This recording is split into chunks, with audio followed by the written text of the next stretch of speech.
Maman panda.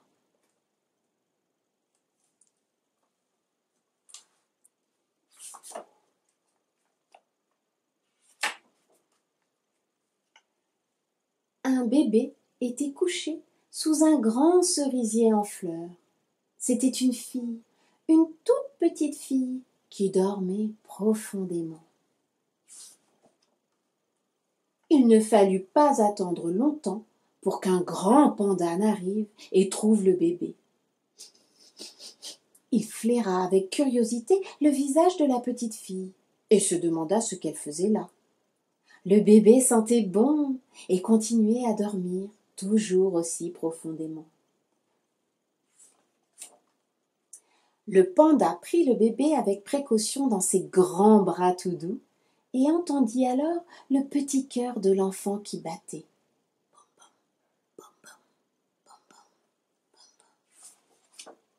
C'est ainsi que commença pour tous les deux une nouvelle vie. Peu à peu, ils apprirent à se connaître. L'enfant grandit et il put bientôt marcher à quatre pattes, monter sur sa maman panda et s'asseoir sur elle comme sur un cheval.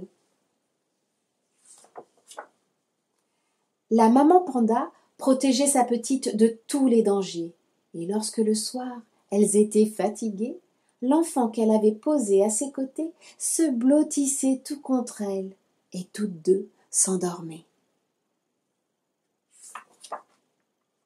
La petite fille grandit très vite, et bientôt elle sut marcher.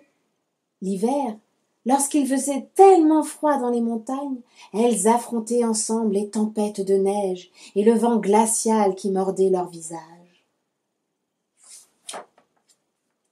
Au printemps, elles admiraient toutes les deux les collines verdoyantes et se réjouissaient ensemble des premiers rayons du soleil qui réchauffaient leur journée. L'été venu, elles dévalaient en riant les champs et les prés. La maman panda veillait alors plus encore sur sa petite.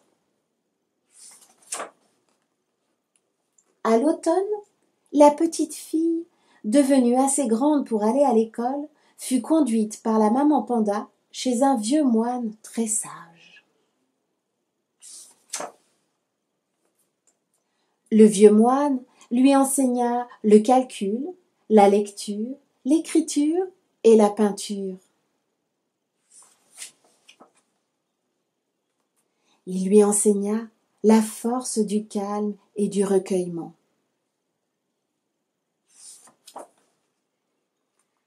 La fillette apprit aussi à conserver la jeunesse de son corps et à pratiquer l'art du combat et de la défense. Elle vécut ainsi en parfait accord avec elle-même et avec la nature.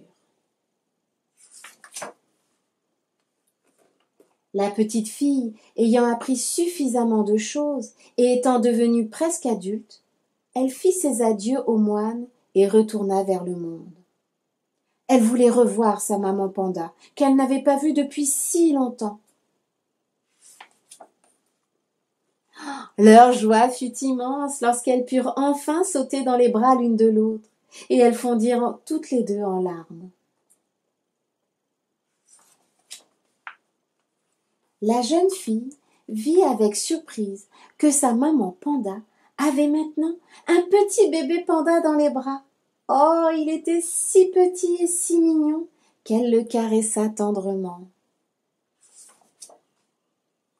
Bientôt, le bébé panda put ouvrir les yeux et la jeune fille ne put s'empêcher de le prendre dans les bras et de jouer avec lui.